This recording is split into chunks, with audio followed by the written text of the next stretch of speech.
Aprovechando que estoy planificando una modificación estética de mi loop, voy a tomar la ocasión para seguir con el tema de mis primeros videos, pero esta vez voy a introducir un tema que me consultaron hace algunas semanas: tubos rígidos, fittings y accesorios.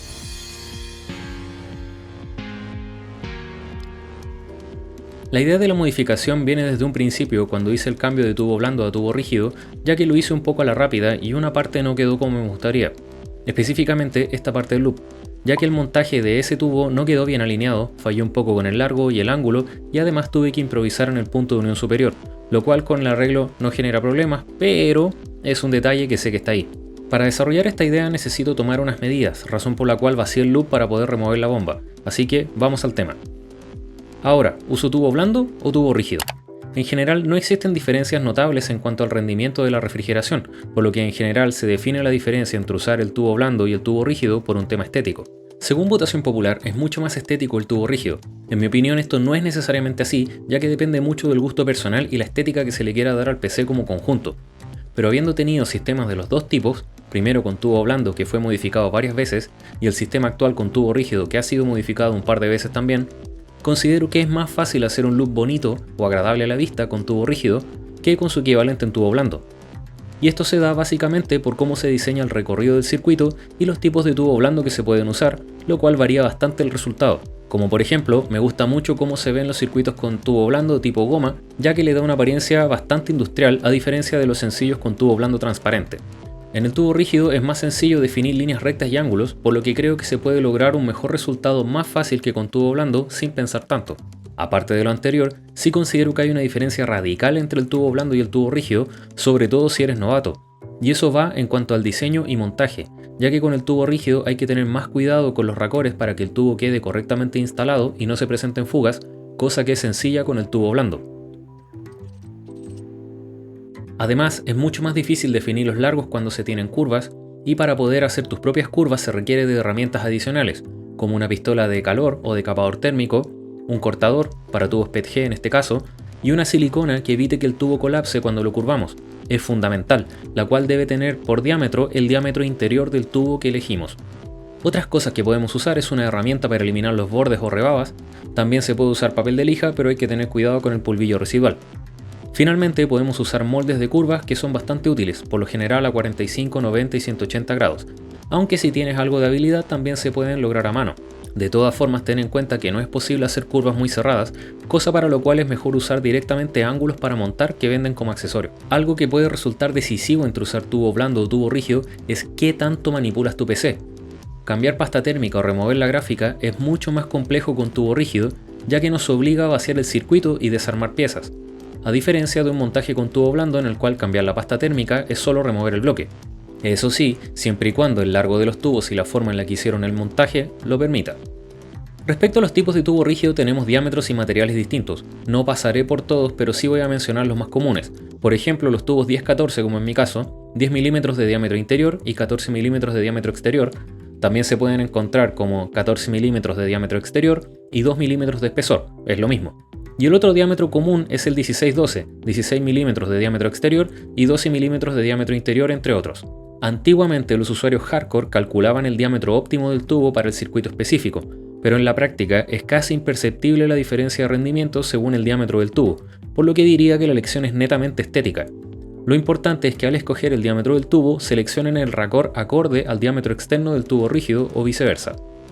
Respecto a los materiales, el más común, barato y fácil de manejar es el PETG, el cual cuenta con la ligera desventaja de no ser tan translúcido como el siguiente material en la lista, el PMMA o acrílico, el cual es muy translúcido, por lo que si usan líquidos con colores se ve mejor, además de que no se mancha tan fácil, pero cuenta con la desventaja de ser más costoso, frágil y mucho más difícil de doblar que el PETG, requiriendo algo de experiencia previa para su manejo.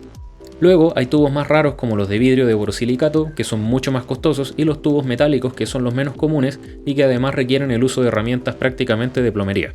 De todas formas, si van a hacer su loop con tubo rígido, les recomendaría aprender con PETG, para lo cual les dejo los siguientes consejos sencillos. 1. Para tomar la medida pueden usar un alambre para sacar la forma y el largo del tubo que tienen que hacer. 2.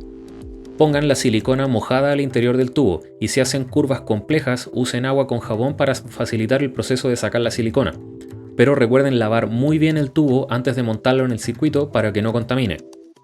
3. Calienten la zona central del tubo y alrededor del punto de doblado, girando constantemente. No acerquen mucho el tubo a la salida de calor, unos 5 centímetros está bien, y háganlo hasta que el tubo comience a ceder. 4. Si usan moldes, tensen ligeramente el tubo para que la forma quede bien definida, y pueden enfriarlo con agua para fijar la forma mucho más rápido. Si lo hacen a mano, intenten apoyar el tubo en algo que guíe la curva y compárenlo contra algo que tenga partes en ángulos, como por ejemplo el mismo gabinete. 5. Al montar el tubo en el racor, aseguren de haber lijado o limpiado bien el borde para que no se dañen los o-rings internos que hacen el sello en este caso. Al montar yo uso una marca de papel que pongo con un racor que tengo suelto antes de montar en el PC para saber hasta dónde debe llegar el tubo. 6. Practiquen con algún pedazo sobrante porque es difícil que salgan bien las curvas en 3D en el primer intento. Compren tubo extra y tómense su tiempo mientras descubren las artimañas de cómo doblar bien los tubos. El segundo tema de este video, que es muy importante y que va de la mano con los tubos rígidos, pero que en general se presentan los montajes de mayor complejidad como este, son los accesorios que mencioné en el primer video de cómo configurar un loop, que por si no lo han visto, les recomiendo que miren antes de ver este video como un primer paso en el mundo del water cooling. Estos accesorios nos ayudan a configurar nuestro diseño y facilitan el montaje en algunos casos. Tenemos todo tipo desde ángulos rotativos a 45-90, extensores, splitter, etc. Para ver esto mejor y mostrar algunos casos que se pueden presentar, usaremos este circuito como ejemplo, el cual vacié para poder quitar las partes. Uno de los puntos con más elementos agregados en el caso de mi circuito es la salida de la bomba, la cual además es el punto más bajo del sistema, por lo que se encuentra la llave de purga, además de un sensor de temperatura. Al desmontar estos elementos se puede ver que la pieza central es un splitter de 4 vías en el que están atornillados dos adaptadores de hilo externo, uno simple en donde va la llave y otro rotativo que va a la bomba y que permite atornillar y ajustar la posición de todo el conjunto, ya que puede girar libremente una vez atornillado. En la cuarta vía hay dos ángulos rotativos de 45 grados juntos que permiten adaptar la posición de la salida a la altura a la cual se encuentra el visor de flujo, permitiendo usar un segmento de tubo recto. Por otra parte, el visor de flujo se encuentra montado con un adaptador de hilo externo a hilo externo rotativo al bloque de la GPU, lo que permite ajustar la posición del visor al punto que queramos. En la salida del bloque de la GPU estoy usando un ángulo a 45 grados para acomodar la dirección de salida del tubo, aunque por ejemplo para esto también se puede usar un tubo flexible.